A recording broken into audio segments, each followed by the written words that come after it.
My sister Rachel grabbed my laptop during Thanksgiving dinner and projected my $12 million business account onto the TV screen. 20 relatives stared at the balance before everyone started asking when I'd share the money. I sat there frozen, watching their eyes turn greedy.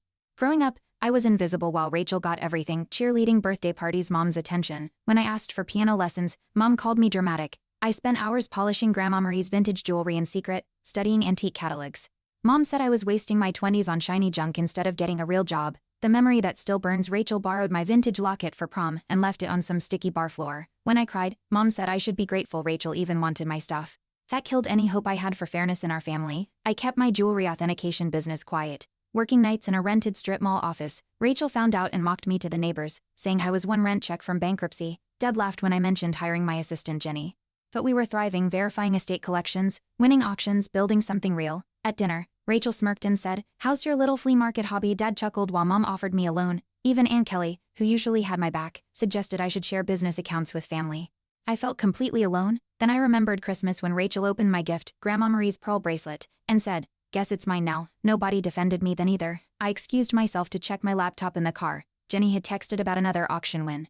Proof we were killing it. That's when Rachel followed me outside, waving screenshots of my accounts and screaming for the whole neighborhood to hear. "She's hoarding millions while we struggle." Neighbors came out to watch as she demanded I pay my family back. For once, I didn't freeze. Jenny called right then, confirming our latest business valuation on speaker. Mom's smug expression cracked when she heard the numbers. The power shifted completely. They finally realized their invisible daughter had built an empire.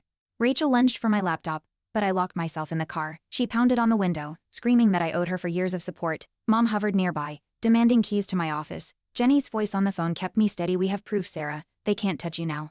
The next morning, they stormed my office demanding their share. I stayed calm behind the security desk and had guards escort them out. Jenny watched in amazement as Mom's voice cracked, calling me ungrateful. For the first time ever, I felt completely untouchable.